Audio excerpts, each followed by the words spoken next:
Assalamualaikum warahmatullahi wabarakatuh.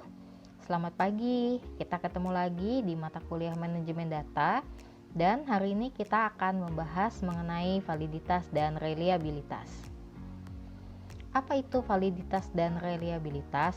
Atau untuk apa sih validitas dan reliabilitas? Kita pelajari saat ini.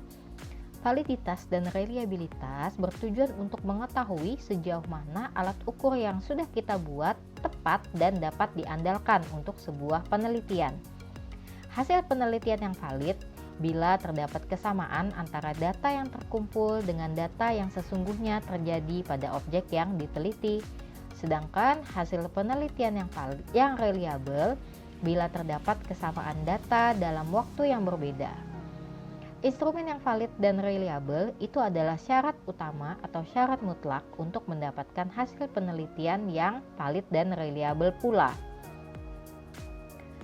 Bagaimana dasar pengambilan keputusan untuk validitas dan reliabilitas? Untuk validitas, kita bisa membandingkan nilai R hitung dengan R tabel. Bila nilai R hitung lebih besar daripada R tabel, maka item tersebut adalah item yang valid. Atau kita juga bisa melakukan pengambilan keputusan dengan pendekatan probabilistik, yaitu dengan membandingkan nilai signifikan to tail dengan nilai alfa. Bila nilai signifikan to tailnya lebih kecil daripada 0,05 dan nilai R-nya positif, maka item tersebut adalah item yang valid. Tapi bila nilai signifikan to tail-nya lebih kecil daripada 0,05 tapi R-nya nilainya negatif, maka item tersebut bukan item yang valid. Kemudian bila nilai signifikan to tail-nya lebih besar daripada 0,05, maka sudah pasti item tersebut adalah bukan item yang valid. Atau dikatakan juga oleh Sugiono di tahun 2001 bahwa nilai R itu sebaiknya di atas 0,3. Sedangkan untuk reliabilitas, dasar pengambilan keputusannya adalah dengan membandingkan nilai Cronbach alpha dengan 0,6. Bila nilai Cronbach alpha itu lebih besar daripada 0,6, maka dapat kita katakan bahwa seluruh item yang ada di alat ukur tersebut itu bersifat reliable. Oke, dengan dasar pengambilan keputusan tersebut, maka selanjutnya kita masuk ke dalam contoh. Kita gunakan data ini untuk menguji validitas dan reliabilitas. Teman-teman bisa melihat datanya. Jadi di sini ada 20 responden yang diberikan 7 item atau 7 butir pertanyaan dalam sebuah angket.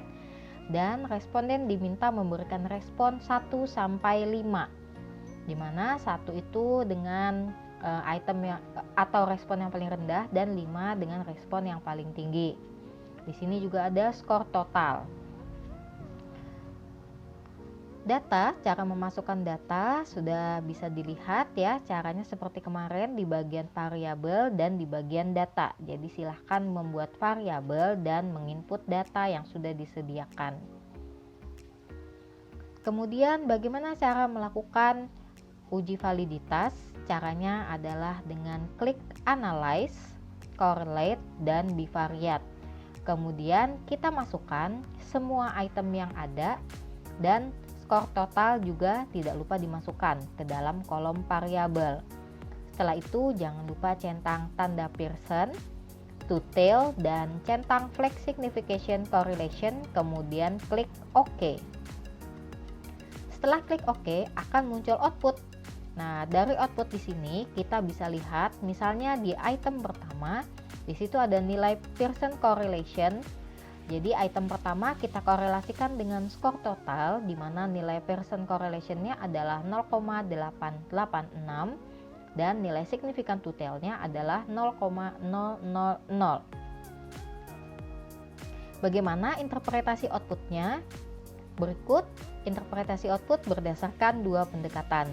Dengan pendekatan klasik, nilai R-nya sebesar 0,886 kita bisa bandingkan dengan nilai tabel yang sudah saya selipkan di presentasi ini, di mana nilai tabelnya adalah 0,444. Karena nilai R-nya lebih besar daripada nilai tabel, maka kita bisa simpulkan bahwa item pertama itu item yang valid. Atau kita juga bisa melakukan interpretasi output dengan pendekatan probabilistik, di mana nilai signifikan to-tailnya kita bandingkan dengan nilai alfa.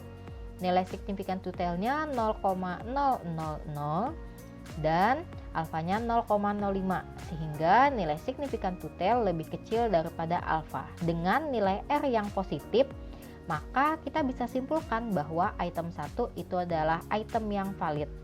Cara ini juga berlaku untuk item kedua sampai item ke-7. Selanjutnya, bagaimana melakukan analisis reliabilitas? Untuk analisis reliabilitas, kita masih gunakan data yang sama. Caranya adalah dengan klik Analyze, Scale, kemudian Reliability Analysis. Masukkan item ke-1 sampai item ke-7 tanpa skor total ke dalam kolom item. Kemudian kita pilih modelnya adalah alpha. Jangan lupa klik statistik yang ada di pojok kanan atas. Lalu centang tanda scale if item deleted di bagian deskriptif. Kemudian kita klik continue dan OK. Maka akan muncul output sebagai berikut. Bagaimana kita menginterpretasikan output? Untuk tabel yang reliability statistik, di situ ada nilai Cronbach alpha sebesar 0,850 dibandingkan dengan 0,6. Bila nilai Cronbach alpha lebih besar daripada 0,6, maka semua item itu reliable. Selanjutnya, untuk melihat apakah setiap itemnya juga reliable, kita lihat tabel item total statistik. Di tabel item total statistik, bisa lihat di kolom Cronbach alpha if item deleted. Di situ bisa dilihat bahwa nilai Cronbach alpha dari item ke-1 sampai item ke-7 itu sudah lebih besar daripada 0,6. Berarti setiap item adalah item yang reliable. Selanjutnya, bagaimana bila terdapat item yang tidak valid atau item yang tidak reliable? Maka kalian bisa melakukan satu, kalau item itu termasuk item yang penting, maka teman-teman bisa mengubah item tersebut dengan bahasa yang lebih baik atau dengan kata-kata yang lebih baik, sehingga item tersebut bisa mendapatkan kejelasan atau maknanya lebih gampang dipahami oleh responden.